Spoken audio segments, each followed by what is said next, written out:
नमस्कार दोस्तों, मैं विकास आपका स्वागत करता हूं मेरे चैनल में। आज हम बात करेंगे हंस महापुरुष राजयोग के बारे में। तो सबसे पहले हम जान लेते हैं कि हंस पंच महापुरुष होता क्या है।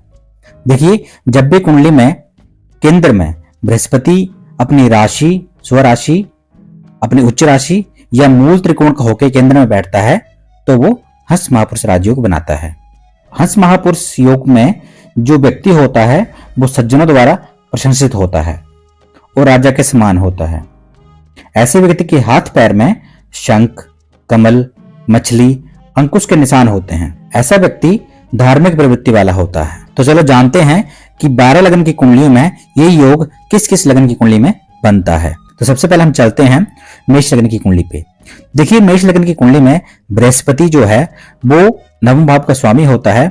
अगर बृहस्पति जो है वो लगन में बैठ जाए तो ये योग बनेगा, और साथ में बृहस्पति अपने उच्च राशि में कर्क राशि में बैठ जाए तो भी योग जो है वो बनेगा। पर शर्त ये है कि इसकी डिग्री अच्छी होनी चाहिए, और अगर वो जैसे मेष राशि में बैठ रहा है तो मेष राशि का स्वामी मंगल जो है उसकी स्थिति अच्छी होनी चाहिए। साथ में ये भी देखें कि बृहस्पति जो है वो पापा ग्रह के साथ युति ना हो, मतलब राहु के साथ जो है उसकी युति ना हो। ठीक है, अब चलते हैं वृष लग्न की कुंडली में।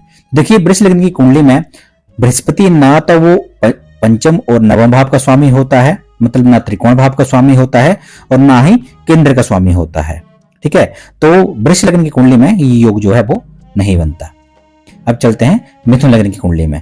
देखिए, मिथुन लग्न की कुंडली में बृहस्पति एक तो सप्तम भाव का स्वामी होता है, ठीक है, और साथ में दसम भाव का स्वामी होता है। क्योंकि सप्तम भाव में वो धनु राशि का स्वामी होता है और दसम भाव में वो मीन राशि का स्वामी होता है। इस लगन की मिथुन लगन की कुंडली में योग जो है वो बनता है। ठीक है, उसके बाद चलते हैं कर्क लगन की कुंडली में। देखिए, कर्क लगन की कुंडली में बृहस्पति अगर विराजमान है लगन में ही तो यहाँ पे जो है वो अपनी उच्च राशि में होने के कारण यहाँ पे योग बनाएगा। ठीक है, और क्योंकि ये नवम भाव का स्वामी भी होता है तो इस वजह से ये यहाँ पे केंद्र में अगर बैठता है मेष राशि में तो भी योग जो है वो बनेगा। ठीक है, अब चलते हैं सिंह लगन की कुंडली पे। देखिए, सिंह लगन की कुंडली में बृहस्पति जो है वो एक तो पंचम भाव का स्वामी होता है। ठीक है, अगर वो पंचम भाव का स्वामी होके मतलब त्रिकोण भाव का स्वामी होके अगर वो केंद्र में अपनी मित्र राशि में बैठता है तो ये योग जो है वो बनाएगा। तो सबसे पहले सिंह लगन की कुंडली में अगर लगन में वो बैठता है तो वहां पे योग बनाएगा, और साथ में अगर वो चतुर्थ भाव में वृश्चिक राशि में बैठता है तो ये योग जो है वो बनेगा। तो सिंह लगन की कुंडली में ही योग जो है वो लगन में बैठता है तो बनेगा, और चतुर्थ भाव में बैठा है तो ये योग जो है बनेगा। अब चलते हैं कन्या लगन की कुंडली में। देखिए, कन्या लगन की कुंडली में बृहस्पति जो है एक तो चतुर्थ भाव का स्वामी होता है, धनु राशि का स्वामी, और जो सप्तम भाव है मीन राशि का स्वामी भी होता है। तो अगर बृहस्पति अगर चतुर्थ भाव में बैठ जाए अपनी राशि में तो ये योग बनाएगा, और बृहस्पति अगर सप्तम भाव में बैठ जाए तो ये योग जो है वो बनेगा। ठीक है, उसके बाद चलते हैं तुला लगन की कुंडली पे। तो देखिए, तुला लगन की कुंडली में बृहस्पति जो होता है वो अगर दसम भाव में बैठ जाए अपनी उच्च राशि में कर्क राशि में तो ये योग जो है वो वहां पे बनेगा। ठीक है, तो ऐसी स्थिति अगर कुंडली में बनती है तो लगन की कुंडली में तो ये योग जो है यहाँ पे बनेगा। अब चलते हैं वृश्चिक लगन की कुंडली पे। तो देखिए, वृश्चिक लगन की कुंडली में जो बृहस्पति है वो पंचम भाव का स्वामी होता है, मतलब त्रिकोण भाव का स्वामी होता है, और अगर त्रिकोण भाव का स्वामी होकर वो अपने मित्र राशि, जैसे वृश्चिक लगन की कुंडली में मंगल के साथ बृहस्पति की मित्रता होती है तो वो वहां पे ये योग बनाएगा अगर लगन में बैठ जाए, और साथ में अगर वो सिंह राशि में दसम भाव में ये बैठता है तो ये योग जो वहां पे बनेगा। ठीक है, अब चलते हैं धनु लगन की कुंडली पे। देखिए, धनु लगन की कुंडली में तो बृहस्पति धनु लगन का स्वामी भी होता है और साथ में चतुर्थ भाव का स्वामी भी होता है।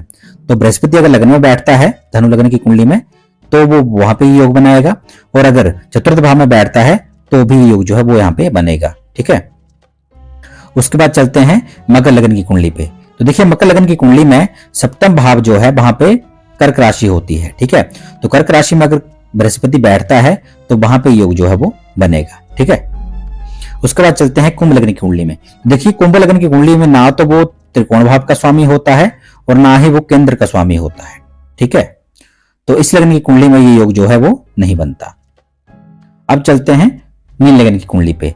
देखिए, मीन लगन की कुंडली में बृहस्पति एक तो लगन का स्वामी होता है, ठीक है, और एक होता है दसम भाव का स्वामी, ठीक है। क्योंकि बृहस्पति मीन लगन की राशि में बैठता है तो वहां पे योग बनाएगा लगन में, और दसम भाव में धनु राशि में ये बैठता है तो ये योग जो है वो वहां पे बनेगा। तो मीन लगन की कुंडली में भी योग जो है वो बनता है। स्थितियां क्या हैं, जिन कुंडलियों में योग बना है उन कुंडली में अगर जहां वह बैठा है त्रिकोण भाव का स्वामी हो गए अपने मित्र राशि में बैठा है, तब तो उसकी जो मित्र जहां पे बैठा है उसका राशि का स्वामी जो है वो अच्छी स्थिति में होना चाहिए। दूसरी स्थिति ये है कि उसकी डिग्री अच्छी होनी चाहिए, और तीसरी जो स्थिति है वो ये है कि राहु के साथ वो युति ना बनाए, ठीक है।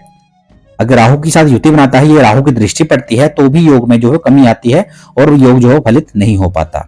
तो इन कुंडलियों में 12 लग्न की कुंडलियों में जो योग जो है वो एक तो वृष लग्न की कुंडली में नहीं बना, और दूसरा जो है वो कुंभ लग्न की कुंडली में नहीं बना। बाकी सभी कुंडलियों में ये योग जो है वो बनता है, और स्थितियां यही रहती हैं जहां पे मैंने बृहस्पति लिखा है उन लग्न की कुंडलियों में अगर बृहस्पति ऐसी स्थिति में है तो योग बनेगा, और साथ में जो मैंने आपको पॉइंट बताए वो अगर मैच करते हैं तो ये योग जो है वो प्रॉपरली वर्क करता है और अच्छे तरीके से जो वो फल देता है।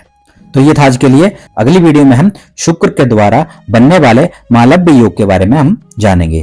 तो आज के लिए इतना ही, धन्यवाद।